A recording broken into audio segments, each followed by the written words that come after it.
Nous vous remercions et nous nous associons, Monsieur le Président, aux mots de respect que vous venez de prononcer en souvenir de notre collègue et ami François André.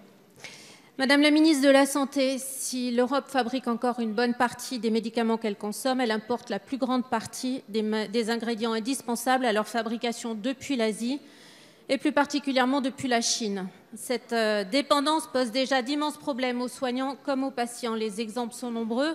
Un Français sur 4 a déjà été confronté à une pénurie de médicaments ou de vaccins.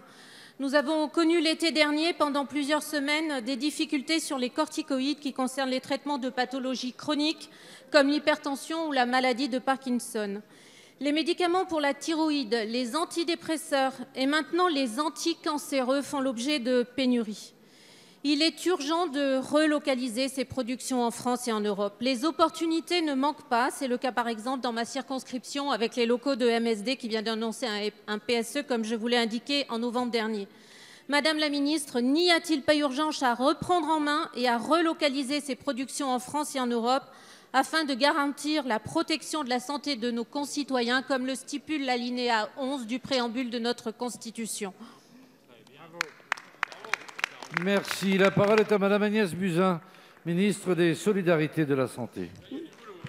Merci, Monsieur le Président. Madame la députée Pires Beaune, Mesdames et Messieurs les députés, merci d'évoquer ce sujet. C'est une de mes préoccupations majeures, comme ça l'est pour beaucoup de Français et pour beaucoup de députés qui me posent des questions au sujet de ces pénuries.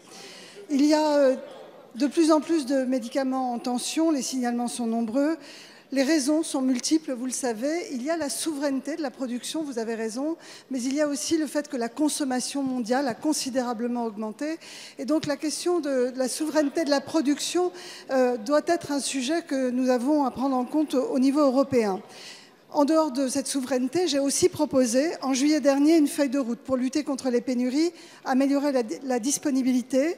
Il y a un comité de pilotage de cette stratégie qui s'est réuni en septembre dernier et qui comprend les associations de patients, les médecins, les pharmaciens et tous les acteurs de la chaîne du médicament. Nous avons pris en compte des mesures de régulation très fortes, notamment dans le PLFSS, puisque des choses ont été votées, je vais y revenir, et ces mesures visent à imposer aux industriels une obligation d'abord de constituer des stocks de sécurité, deuxièmement une obligation d'importation aux frais des industriels en cas de rupture d'un médicament d'intérêt thérapeutique majeur. Nous avons également fait voter des sanctions concernant les manquements des industriels en cas de rupture de stock. Elles ont été renforcées. Et pour simplifier le parcours du patient, le remplacement d'un médicament par le pharmacien est rendu possible en cas de rupture de stock lorsqu'il s'agit d'un médicament d'intérêt thérapeutique majeur. Donc les axes de travail sont nombreux. Il y a maintenant un travail européen sur la production et la souveraineté européenne. Vous avez raison. L'angoisse de ne plus avoir de traitement ne doit pas s'ajouter à l'angoisse de la maladie et soyez assurés que nous prenons les mesures nécessaires pour répondre à cette situation. Merci. Merci Madame la Ministre. Madame la députée. Oui, Madame la Ministre, rien n'indique malheureusement que nous soyons en voie d'amélioration. Le 14 janvier dernier, donc hier, l'Agence nationale de sécurité du médicament a publié une note d'information liée à des réelles difficultés d'approvisionnement en BCG thérapie dans le traitement, par exemple, des tumeurs de la vessie. Elle indique par ailleurs que 15% des ruptures de stock sont bien liées aux difficultés de fourniture en matières premières.